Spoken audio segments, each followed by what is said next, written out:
VitalTE is a vitality restoration business primarily in the hormone space, sexual hormones in particular. Estrogen and testosterone are our target molecules. All of the issues with your vitality are related to your hormone delivery or lack thereof. This all came about for me personally approximately 10 years ago when I had a ruptured posterior cord off my mitral leaflet. I was a surgeon. I'm a plastic surgeon by trade. With over 40,000 patients and a 30-year career, I lost my vitality. With sleep apnea, being overweight, being old and tired, I became acutely aware of my own vitality, and as such, had to fix that. I got my heart fixed, but my hormone levels were female. In the process of understanding the hormone business, it became obvious that this is a trickier business, but a huge addressable market, and it needed some clarification and some fixing.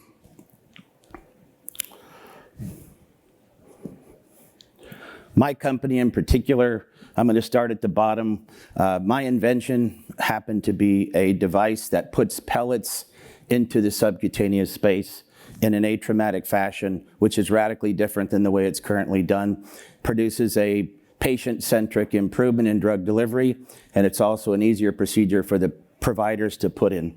We have intellectual property covering both the method and also the device itself, the atraumatic trocar. I have a great team around me, don't worry. I'm not necessarily the smartest one in the group on this one. Our team understands exits and entrances into the biotech and medtech world. Let's talk briefly about what's the addressable market for hormone therapy. It's staggering. It has to do with menopause and andropause. It's a $23 billion industry. It's currently done by about 13,000 to 15,000 physicians in our country. Roughly, patients spend about $1,500 per year, and there are about 200 million people eligible for hormone replacement therapy, but only about 20 million partake. So the addressable market's huge. The serviceable market is excellent. It affects most of the population after the age of 50, and it all really stems back to your vitality. This is the 510K exempt device I created. It's a blunt tip. Most of the trocars in the market, all the trocars in the market, were sharp razor tip, including a bullet tip profile. The atraumatic trocar pushes tissues apart after hydrating the tissue in the method. This allows for the pellet to be seen and absorbed rather easily, so it created a market where the subcutaneous tissue became a reliable delivery plane. And we have about 13,000 procedures done. We've dropped complications from 8% down to less than 1%. And we have a lot of happy patients who have become some of my investors. Recently, we had the 4 biggest companies come to us hoping that my device could be stolen. I had an infringer. We had to defend the infringement, and we did successfully, and now they're paying royalties, gratefully. And the other 4 companies now are in discussions with us to license this trocar. There are 2 million procedures done annually. With our revenue potential, we're looking at about an $8 million ceiling for this particular portion of our company. The thing I want to discuss with you briefly is pelleting. How many in here have heard of pelleting? 1. It's about right. Hormone replacement can be creams, patches, gels, and shots. Pellets are the smallest proportion of hormone replacement for a reason. It requires a medical procedure done by medical providers, and it's not quite an easy procedure to do. The old way of doing it with what's called the trocar, it's a device that accesses the body. It was only done with sharp instruments. What they didn't understand that I did as a plastic surgeon is that little yellow space that has fat and microvasculature and vessels are all critically important to leave alone. And when you don't damage that tissue and you place pellets in a row, they're seen very clearly and you get a very predictable delivery of the hormone itself. We have a manufacturing partner now. These are made through Medline, and the kits are comparatively priced. For the same exact cost, you get the better mousetrap. We dominate that market, and we're looking forward to getting additional revenue. Our current revenue is just around $1 million for the past year. And with these deals being signed in the next 90 days, we expect that to grow considerably. With this comes the second phase of our company, which is putting our first company out of business. And I know that sounds funny, but bear with me. Hormone replacement has to do with your own receptors being saturated with hormone.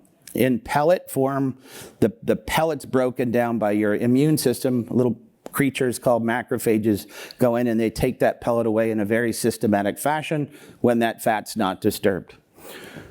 The ideal procedure would not to be doing a procedure, it would be to doing a long-acting injectable.